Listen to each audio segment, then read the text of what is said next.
Welcome to another edition of the Daily Night. I am your host, Brian Smith, and I am joined by Stephen Leonard. We are going to talk a little bit about the transfer portal today, Stephen, in regards to how it's already helped UCF, as well as what could, at least from what we're seeing, continue to do so and kind of bridge the gap.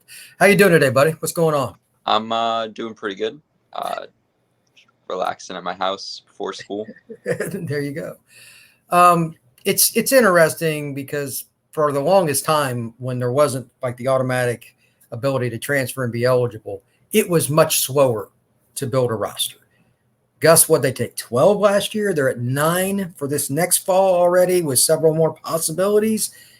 UCF is close, not quite, but close to 50-50 on transfers and high school / junior college kids.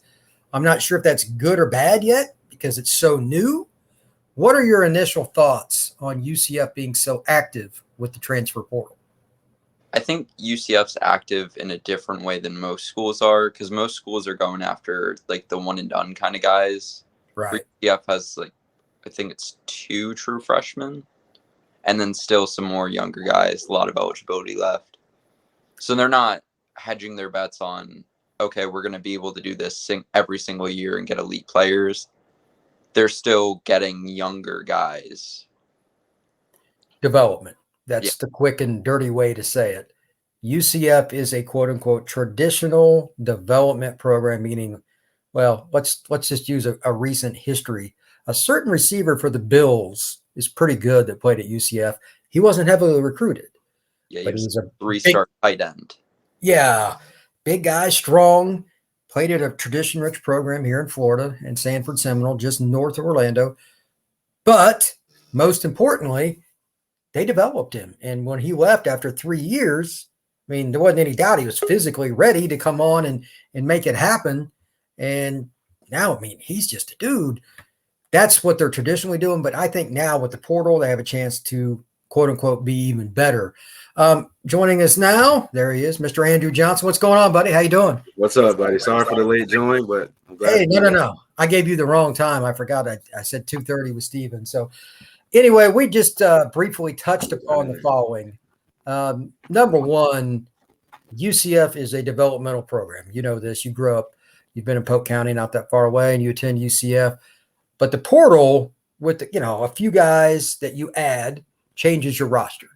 Right. And I just put up an article, and I'll talk about it in a little bit, but they just offered a kid that's a defensive end / outside linebacker edge guy at the end of last week, and I used him as an example.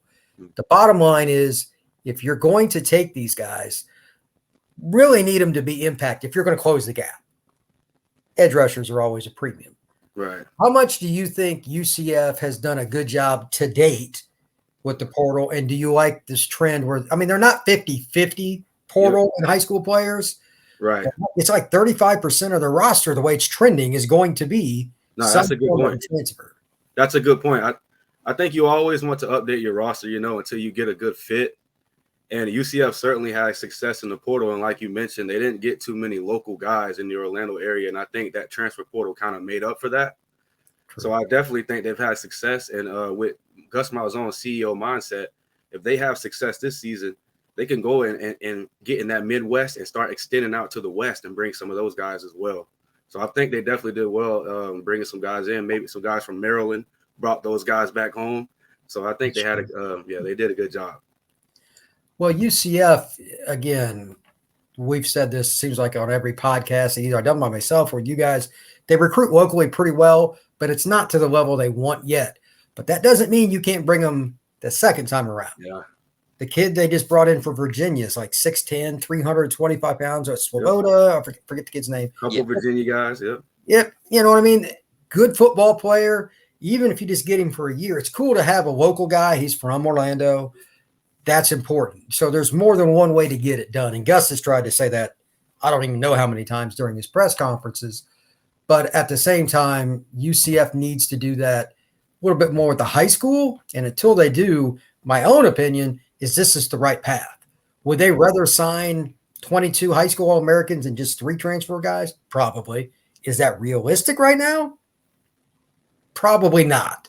That's just, even in this current class that they just started, it's a banner year even for the state of Florida. They're going to miss on most of the elite kids. That's just reality. They know that. Yeah. That doesn't mean you don't recruit them, because the second time around. Yeah, it's the first cycle of the transfer portal, so they'll have a better. Like a full deal with it. Yeah. Oh, absolutely. Now they kind of know what to look for. There's a parameter. Right. What do you think? Like, let's just throw out a number for funsies here. Year in, year out, average. How many kids do you think UCF needs to sign to not just be good, but be like 10-2 or better once they're in the Big 12? Is there a number you want to, like, is it 5? Is it 10? Is it 15? Just to throw it out, did they sign 9 guys this cycle? They've already got 9 committed for the fall. Oh, They've already gotten, or like enrolled or whatever. 9. That's a lot. Yeah. What's the totality for you? Andrew, let's start with you. What do you think? I'll start just because they're going to lose a couple guys next season, a couple of seniors. So they're going to need, I think they'll need around 7 guys. We'll say 7 guys. And I'll stop there and see what you got to say. How about you, Steven? Yeah, I think same. I think you take 17, 18 high school kids and then 7 to 8. Yeah. Okay. Well, Gus has mentioned building the roster, and I think that's why they're going to take 10 to 12 the first 2 or 3 years. Mm-hmm. Long term, I agree. Yeah. But right now, I mean, they're already at 9 for this one, and they're not. Yeah. Long term, I think 10 is top, but they're not where they want to be in terms of depth, and they're kind of stuck. So to clarify for anybody out there what Andrew and Steven are both saying, let's say like the year 2025, it's more likely to be 7 or 8, because they'll start getting more and more of the key high school guys they want. That's just, once you're in the Big 12 and you're on TV more, and it's the major networks at major times, it just helps. And we're starting to see that trend anyway, especially on social media. Oh, 100%. The reaction to kids. And I was at Under Armour in Miami this past weekend, and I'm just interviewing random guys, some guys I don't even know, and trying to help out some other sites on Sports Illustrated. And it was interesting because a lot of kids just mentioned UCF. They didn't even know I covered UCF. I had no idea. But that's a good sign, because 2 years ago, that wasn't as likely. You know what I mean? It's just part of the gig. That Big 12 moniker matters. To that end, I'm just going to use this. I just put up the article a little bit ago. Jordan Dominic. It's the kid they offered from Georgia Tech. He put his name in the portal this past week. When you sign a quarterback, a DN/D tackle, depending on how good he is, a corner, or an offensive tackle, those are considered the premium positions, like for NFL draft and stuff like that. And I know Steven was just mentioned to me a minute ago about he's watching the USFL draft. That's good for you. I'm not down that path, but it's the same thing, though. Those positions just matter more. Yeah. I tried to explain it in the article. I'm not sure how well I did it, but like if you get a kid like that who's contributed 3 straight years at Georgia Tech, he's experienced, he's played in the Power 5, his recruiting number or whatever by Rivals or whatever is not really accurate. And what I mean by that is his value compared to an offensive guard, the same rating, which one has a more impact on a game? I think it's pretty obvious. Really happy that Gus and those guys have figured that out. What do you guys think about the trends of who they've offered? Go ahead, Andrew. You start. I just want to throw an interesting thing really quick. I know Jordan Dominic personally. I know him since he graduated from George Jenkins, and we played on the same basketball team together. So I got pictures with him. Like, I know Jordan, so that'll be great if UCF can pull him in. He's always been a hard-nosed guy. He's always been a disciplined guy, and he has a good family. So that's a big thing. So they're trying to, that'll be awesome if they can pull him in. But that's cool. Yeah. I did not know that. I knew that you were from the same county. I didn't know you were from the same freaking basketball. He was a basketball guy, man. So he's a lengthy guy. He's always been run 94 feet. He's always up and down the field, never tired, because he's a disciplined guy and he works hard. So that'll be great. When I seen they got a chance to get him, I was like, wow, that's why I got on it pretty early. But that'll be amazing. He's a good guy. What about you, Steven? Well, obviously, bookend tackles, 2 of the most important positions on the offensive line. They go out and get a right and left tackle. Correct. They got, if they get Jordan, then they get 2 defensive ends because they're going to move the Kentucky player to defensive end. KD McDaniel. Yeah. Yeah. Then you get one of the most athletic people in all of college football in Terence Lewis. Yeah. Oh, he's a freak. Wow. And you also get an overhang in Kobe Perry. Yeah, he can play that nickel back in John Rice Plumlee. Yeah. So they added to the secondary, added to the linebacker group, went out and got offensive linemen that they needed. I think they can run the ball pretty consistently next season. Bowser, he'll like that offensive line. So. Oh yeah, good luck for those guys that have to try and hit him after he's come up to speed and wasn't touched until he got to the second level. Better you than me. And with those really quick with those two offensive linemen, I think they can move Sam Jackson on the inside, so they'll have a really good offensive lineman next season. My buddy is actually training him part of the time over by UCF, and he said the same thing. He goes, when Sam is on a guy and run blocking, he goes, he's a mauler. He just needs to work on second level and pass protection. He goes, he's nasty. So I think you're right. He'll get paid to play interior. He could play tackle at the NFL level to a certain degree, but his strength is just beating people up. He's 320 to 330 pounds. That is a large man. Yeah. So when you compliment a guy like that, because he can play tackle, but you get good enough players to move him inside. Yeah. Look, I'm all about developing your players going through the high school, but I get it. And that's what this podcast is about. There's a lot of debate about the portal and what it brings. I understand the angst from the high school level because I get those texts every single day of the year from coaches. They know who they are, and they're probably watching this podcast. They're ticked their players aren't getting as many offers, especially linemen, because it takes longer to develop. But that's why. Swoboda's, he played 3 years at Virginia. Like, play. Yeah. You know what I mean? And how are you going to say no to that when he's from Orlando? And I mean, it seems like they have a development plan on the offensive line right now because you have Rubel, who's going to be Swoboda's understudy. Right. He's taller than Swoboda. Don't know how that happens. He's from Germany. He's 6'11". He's going to be the heir apparent to Swoboda after his year is over. And then you have Caden Kittler coming in to learn. Yeah, it's a good deal. I mean, you need to sign at least a couple of high school linemen, traditionally speaking, every year. But if you can get guys like Swoboda, it's really hard for me to sit here and complain. I mean, maybe that's not going to be the rule, though. Even by SEC standards, getting 2 bookend tackles in a class is probably not realistic on a consistent basis. UCF has recruited the portal for their needs and positions that are critical as well, probably as about anybody. Am I missing something? What do you guys think about that? I agree. Who do we think is a steal? Who do we think was the steal of the portal for UCF? I think it was Terence Lewis. I think Kobe Hudson entering the portal was the weirdest thing. Well, I mean, I understand why he left. Brian Harsin and him didn't get along, but I think that's the biggest deal. I don't think anybody gets along with Harsin. He's fired 3 coordinators. Look, that's just fact. I don't know the guy, but that's a ship that is going to the bottom of the ocean. It's just a matter of when, not if. I kind of like the Perry kid, and the reason I say that is when UCF, towards the end of last year, you always have attrition. I mean, that's just part of football. It's an attrition sport. They had guys that were quote-unquote pure DBs playing an overhang position. And it made their run defense a little iffy. Look, 180-pound guys are not meant to take on tight ends. Yeah. They're not. When they pull or an offensive, I mean, it's just not going to end well. Right. You need strong safeties and linebackers that can cut, which is I'm talking out of both sides of my mouth. You need cover skills like a corner, but a 225-pound guy. I mean, it's not realistic. And that's why offenses have advantages. But you got to substitute and have more versatility. Perry is a thumper. And versatile. I think he can play. Oh, yeah, there it is. He can play safety, cornerback, and nickel. Yeah. He didn't play powerful. I'm intrigued by the little guy in terms of the perception. He played at Austin Peay.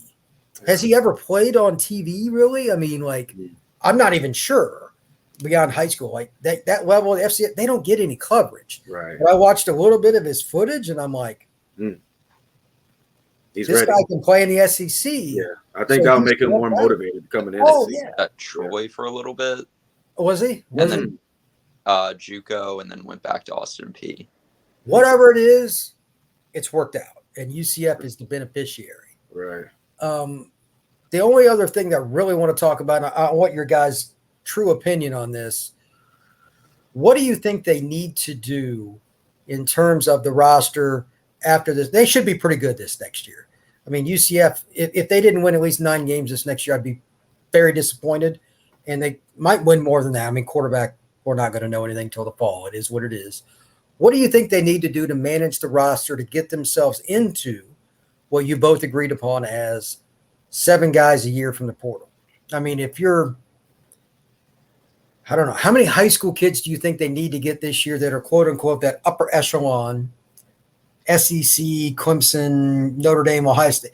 They got 2 or 3 this past year. How many do you think they need to get this year to kind of get it to where, you're inching forward? What's the number there to decrease the portal need next year at this time? You go ahead, Steven. Like 6 or 7 at least guys that could play in the SEC as day one guys. Yeah, especially going to that Big 12. They're going to need guys that can play in the Power 5 day one. I think the bottom end is 5, and I'd really like to push it towards 8. Like Yeah, you I'll say range there. 5. I mean, 7, you guys so are pretty much where I'm at too. My only concern is, this is something I was talking to one of my buddies about a little bit ago. When you deal with kids that are in the top 50 to top 100, I was in Texas a couple of weeks ago, and I was talking with a kid that was committed to Notre Dame, and he's got an offer from every school in the country, and he committed on like the 1st of January or whatever. But he's going to take visits. That's the microcosm of that. When you recruit kids at that level, they are 100% in control, because if you tell them you can't take visits, you just lost that kid. Now, it drives college coaches crazy. It's the one time they have 0 control. UCF, even Alabama, I mean, it doesn't matter. It's just part of the animal that is recruiting today. I'm curious to see how UCF adjusts with that. I mean, they dealt with it, a lot of these guys, when they were at Auburn, because they recruited at an elite level, top 15 classes every year. But now at UCF, because so many of them that they're really going after, they're from Lakeland, or they're from, Sanford, they're from Cocoa, whatever, 2 hours or less from the UCF campus. You can pretty much put together a top 10 roster. It's crazy how much talent. I mean, we all live here, so we see it. They're starting to build those ties, man. They're starting to hire the right guys to get in those areas, especially Lakeland and stuff like that. So that's what it's going to take. Part of it, yeah. Right. I got one question for you guys, just to keep it balanced. For the people that's watching, do you think, or what's the downside in the transfer portal for UCF? Steven, you go first. Not having development, because you get guys in from high school, you can develop them from like raw talent to where they end up as like juniors, seniors. If you're only getting guys from the transfer portal, they've already had like different coaches teaching them different ways to do things, where they're going to have more things in their brain than just straight out of high school. I like that. I will go in a different direction. The one, and this is something I've talked to a lot of coaches about, depending on the state I'm in on that day. The portal / recruiting outside your own state, wherever you're at, can tick off high school coaches. They still have a very large influence, depending on the program. There's a lot of variables. And if you tick off a coach at a program that has 5 to 10 kids a year, just throw out a couple of easy ones from the state of Florida: Lakeland, Stanford, Seminole, Miami Central, Venice. If any program that ticks off a kid from a program like that, you might as well say you ticked off the coach too, because that's his player, he's friends, blah, blah, blah. The portal, I know, again, I get messages from coaches constantly. Can you help me with this kid? And if it's a 22 kid, the answer is no. And that's not making them very happy. They're not happy with schools all over Florida and other places, but pretty much everybody's doing it right now. At some point, I just wonder where the breaking point is. And there's a story that is published publicly. I mean, I could write 50 right now, but I don't have clearance to do it. Coaches are ticked off at people that they took a kid out of the portal instead of their high school kid. Yeah. And it's touchy to talk up against state U, but that's what it is. Yeah. And that's my only concern. I just hope that it's not UCF. I think high school kids should be concerned about that as well, because it's going to be hard to get to some of these schools that they want to go to when they're picking up top transfers. They don't have enough scholarships or whatever. Well, I know that a friend of mine brought up that he'd looked up something on rivals.com that, like, out of the Power 5 kids that had entered the portal, 60% or so, this like a month ago, hadn't found a home yet. Power 5 kids hadn't found a home. Part of that is everybody thinks they're the next great thing, and their idea, I'm transferring to Alabama, their realistic realm is not very good. But at the same time, if they didn't do well at a school, it may have been something off the field, et cetera, because all these coaches know each other in some capacity. Somebody on Nick Saban's staff knows a guy at Austin Peay. I guarantee it. And you could apply that metric to schools around the country. So Andrew's point is right. They're going to find the right fit for them, and they don't care if it's a high school kid. They're paid to win. UCF's no different. I'll end this podcast on this. I'll give you guys first crack at this question. Miami, Florida State, and UCF have been very heavy with the portal. I don't know. Of course, the change at Miami, I assume they'll still be somewhat active with the new staff down there. They've got a very good recruiting staff. Yeah. And now Billy Napier is at Florida. I have no idea what they're going to do, but he's known as a recruiter. Yep. Is this just going to be a state? Because, I mean, it's a great place to live. We all know that. That's just going to attract more transfers in general. Gus talks about that. And I've been thinking about it more and more, looking around the state.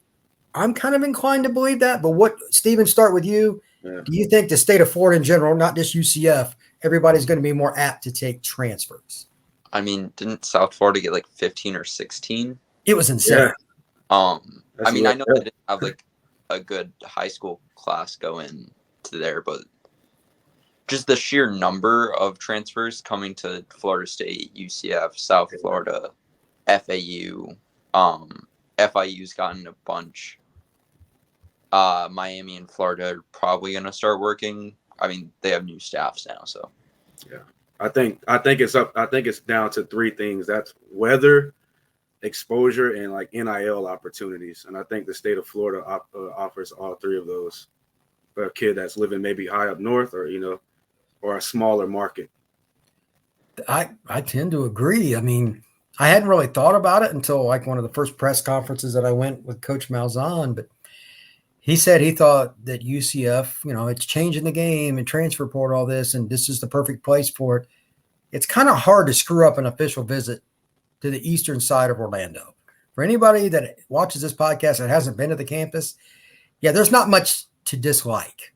It's tremendous. It's clean. It's beautiful. The weather's incredible. It's close to all kinds of things. I'm not picking on like Tallahassee or Gainesville or something. It's really easy for UCF. But those are more traditional college towns, the way that they're kind of designed. But just the area around UCF is easy. And I've been to Coral Gables where Miami's at. Yeah, that's not hard. That's right down the right down the road from South Beach. Yeah, that's not going to really be difficult either. So I think it's going to be fun to track just for the entertainment of it. Moving forward, all the schools in this state, UCF included, and the transfer portal, who not only gets them, but keeps them and utilizes them. Because I mean, let's be honest. This is the most, quote unquote, rebuilding. All the schools are pretty much in some capacity doing that right now. It's bizarre in Florida. There's no elder statesman as a coach or anything like that. So it is what it is. But I'm glad that UCF has picked some really good players in the last year, and they appear to have done a really good job so far for this coming season. Yeah, and I think they're competing with the Floridas and the Florida State. Oh yeah. So the fans are happy about that anyway. So. Yeah. That Swoboda, I do those Twitter spaces. Ryan Swoboda was on them, and I asked him about if he had watched the Gasparilla Bowl, and he was actually watching because he was going to transfer to Florida, and then he saw Isaiah Bowser and how the offensive line worked here, and started getting into contact with the UCF coaches even more. And then that led him to come to a visit and commit. That's a great story. Yeah. I mean, when you perform well, good things happen. And of course, again, for those of you who don't know, Ryan is from Orlando. Gainesville is right up the road, but I mean, he was literally going to play in his hometown. That's pretty cool. So good for UCF. That's getting a potential NFL player just based on one game. That is awesome. So, well, thank you guys very much, Andrew, Stephen. It's going to wrap it up here. The transfer portal is not going anywhere. UCF, as you guys have alluded to, has done a really good job so far with it. It's only the first cycle, so. Yeah, and this is kind of the first full year they have some experience with it. Yeah. I don't know how many they're going to get because we don't know how many are going to leave too. But it's something they're going to be active with, and I think UCF has done a great job, and I'm kind of curious to see who's actually on the roster in the fall. So everybody have a great day. Thank you very much.